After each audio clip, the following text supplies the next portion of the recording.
licenciada y compañeros, tengan muy buenas tardes.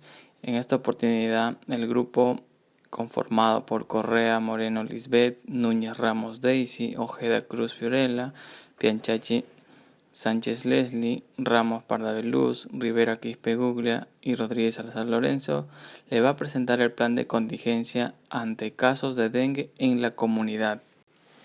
Comité de Operaciones de Emergencias, el COE. ¿Qué es? Es un componente del Sistema Nacional para Emergencias y Desastres, el cual es responsable de promover, planear y mantener la coordinación y operación conjunta entre los diferentes niveles, la jurisdicción y funciones de las instituciones que están involucradas para dar respuesta y atención a eventos naturales o antrópicos adversos. Este comité fomenta la participación de todos los trabajadores en sí. La finalidad que tiene el Comité de Operaciones de Emergencias es tomar decisiones técnicas para prevención y atención de desastres, el cual va a contribuir a una eficiente y eficaz respuesta y monitoreo a la emergencia o peligro.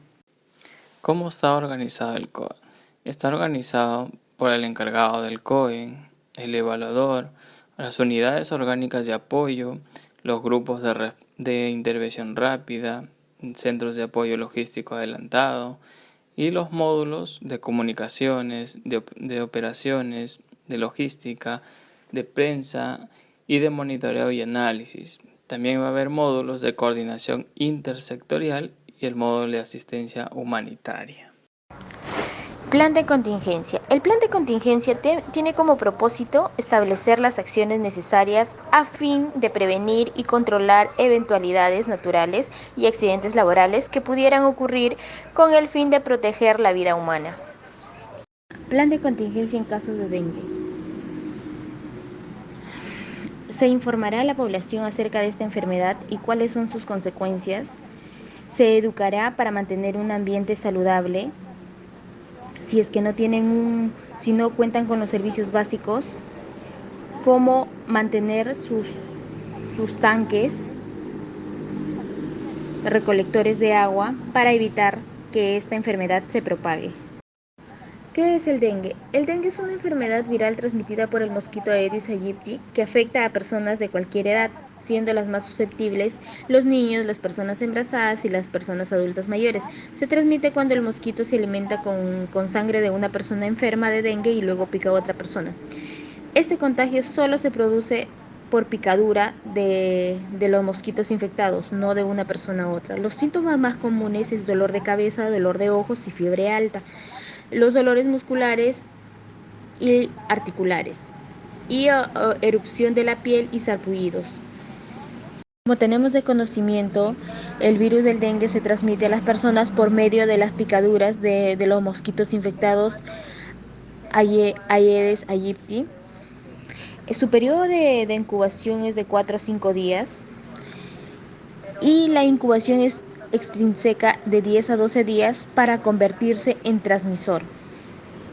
Situación problemática, como se puede visualizar en la imagen, el año con más casos que se obtuvo fue en el 2017 con 68.290 casos durante el fenómeno del Niño Costero.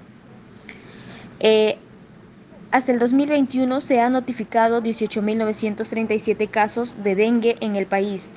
Se reportó 13 casos de fallecidos por dengue. En el 2020, a la misma semana, se reportó 14.109 casos. La incidencia fue de 43.24 por 100.000 habitantes. Asimismo, se notificó 31 fallecidos por el dengue. Acciones plan de contingencia, la atención de pacientes, planes institucionales de dengue, la capacitación y aplicación de la guía integral dengue y protocolo de vigilancia, diagnósticos y tratamientos, remisión oportuna de pacientes y toma de medidas preventivas. Dentro de los objetivos, primero, prevenir y mitigar el impacto de una epidemia de dengue en términos de morbilidad eventual, mortalidad en las formas complicadas y su repercusión social y económica. Punto 2. Optimizar la capacidad de respuesta de los servicios de salud ante el evento adverso. Tercer punto es la capacitación del equipo de salud para el diagnóstico precoz, notificaciones epidemiológicas y manejo clínico terapéutico de los casos de dengue. Antes del dengue en la comunidad. Es la prevención o reducción de la transmisión del virus del dengue, que esto va a depender por completo si se llega a controlar el mosquito o el vector. ¿Cómo se va a controlar y cómo vamos a prevenir? Es con un enfoque estratégico para la salud y el bienestar en la comunidad. Juntos podemos prevenir el dengue. ¿Y cómo le prevenimos al dengue? Tapando los depósitos y contenedores, lavando los barriles, los utensilios, tirando la basura y los objetos inservibles, usando repelentes para los mosquitos. Durante casos de dengue en la comunidad, se debe notificar inmediatamente los casos sospechosos de dengue. Los casos sospechosos de dengue son aquellas personas con fiebre recientemente hasta 7 días de evolución y antecedentes epidemiológicos de exposición de dengue, como también casos probables de dengue sin señales de alarma. Son aquellos casos sospechosos que no tienen ninguna señal de alarma y presentan por lo menos 2 de las siguientes manifestaciones. Artralgia son dolores articulares agudos o punzantes. Mialgia son dolores musculares consistentes en dolores o molestias que pueden afectar a uno o varios músculos del cuerpo. Cefaleas, que es dolor de cabeza, dolor ocular, dolor lumbar y erupción cutánea por rash. Y en casos probables de dengue con señales de alarma se presenta generalmente desde el 3º al 7º día de inicio de la enfermedad. Todo caso sospechoso que presenta uno o más de las siguientes señales de alarma, como dolor abdominal intenso y continuo, dolor torácico o disnea, derrame seroso al examen clínico, pleural, pericárdico o arsitis, también vómitos persistentes, disminución o brusca de temperatura o hipotermia, disminución de la diuresis, que es la disminución del volumen de orina, decaimiento excesivo o lipotimia, estado mental alterado como la somnolencia o la inquietud o irritabilidad o la convulsión. Hepatomegalia o ictericia, disminución de la plaqueta o incremento de hematocrito. También los casos confirmados de dengue por laboratorio. Todo caso probable de dengue que tenga resultados positivos a una o más pruebas que vamos a mencionar a continuación, como el aislamiento viral por cultivo celular, el test de reacción en cadena de la polimerasa con transcriptasa inversa, el antígeno NS1, la detención de anticuerpos de la inmunoglobulina M para dengue en una sola muestra. Por último, la evidencia de seroconversión en la inmunoglobulina M en muestras variadas. Cabe mencionar, en caso de reinfección, cuando hay un resultado inicial y posterior de la inmunoglobulina M negativo, se podría confirmar el caso. La evaluación del título de la anticuerpo de la inmunoglobulina G en muestras variadas. Cuidados del dengue. ¿Cómo cuidar a pacientes con dengue en el hogar o atender a un familiar enfermo en el hogar? Su hijo familiar podría tener dengue. Es importante que lo observe con cuidado, ya que el paciente con dengue puede agravarse rápidamente entre el 3er y 7º día de la enfermedad, cuando la fiebre esté desapareciendo.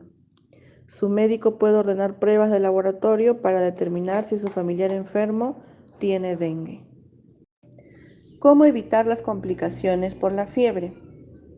Se debe de controlar la fiebre alta, no brindar ibuprofeno ni aspirina, ni medicamentos que contengan aspirina, ya que esto puede provocar una hemorragia. Moje la piel del paciente con una esponja con agua templada si la fiebre continúa alta. Dé paracetamol cada 6 horas si es necesario para bajar la fiebre alta. Otro punto, evite la deshidratación. Dé mucho líquido y observe si hay signos de deshidratación. La deshidratación ocurre cuando una persona pierde demasiados líquidos corporales a causa de la fiebre, los vómitos o si no toma suficiente líquido. ¿Cómo diferenciar estos signos de deshidratación? Observar la baja cantidad de orina, pocas o ninguna lágrima cuando el niño llora, boca, lengua o labios secos, ojos hundidos, debilidad, agitación excesiva o confusión, latidos del corazón acelerados, dedos de manos y pies fríos o sudados. Evitar la propagación del dengue en su casa. Los mosquitos que pican al familiar enfermo pueden picar e infectar a otras personas. Deje que el niño o familiar enfermo descanse y duerma debajo de un mosquitero o use repelente de insectos mientras tenga fiebre.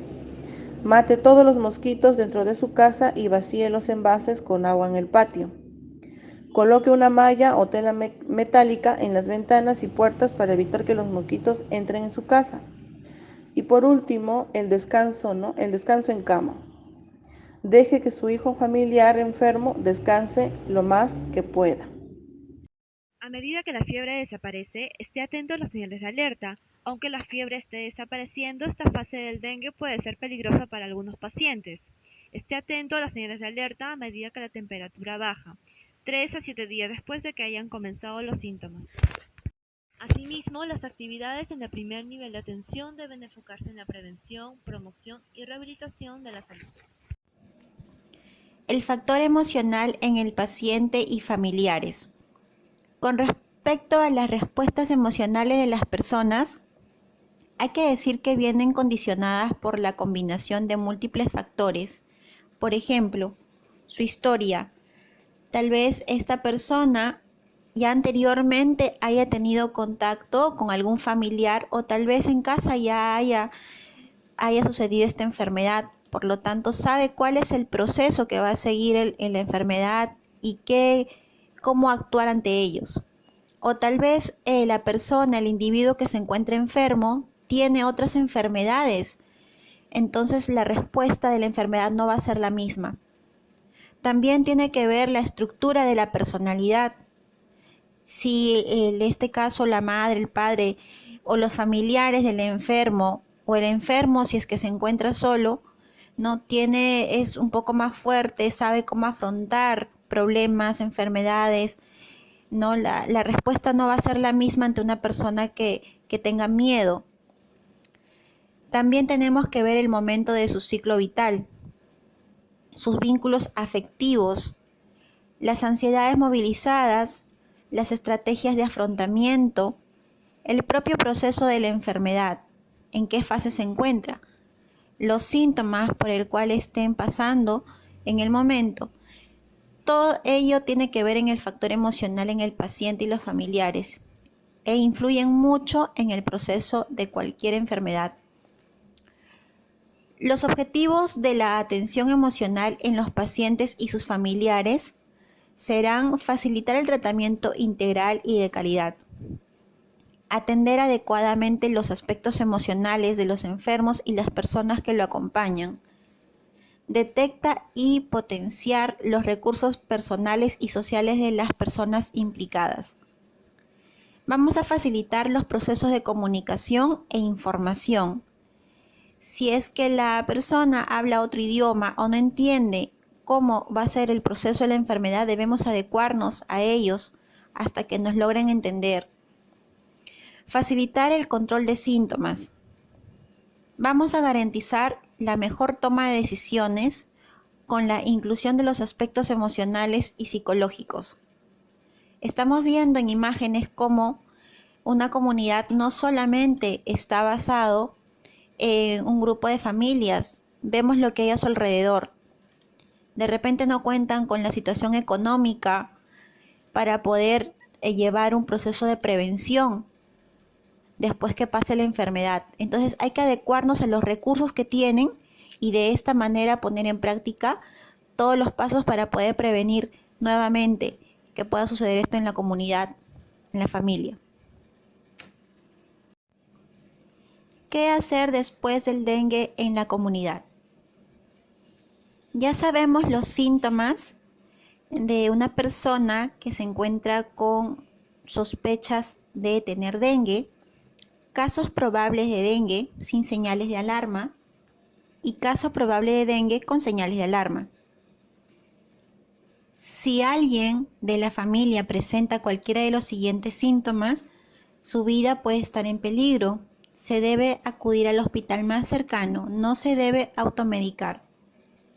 En las zonas del mundo donde el dengue es frecuente, se aprueba la vacuna contra el dengue para personas entre 9 a 45 años. La vacuna se administra en 3 dosis en el curso de 12 meses o un año. Y es aquí donde nuevamente va el ciclo de poder aplicar lo que son las medidas de seguridad para no tener dengue en la comunidad. El Comité de Vigilancia Comunal se organiza para el seguimiento respectivo, participa en las acciones para evitar que se propague la enfermedad como el recojo de inservibles, identificación de criaderos de las viviendas, desechar aguas que se encuentren acumuladas en pozos, en bidones, en floreros, todas las medidas que ya hemos descrito anteriormente.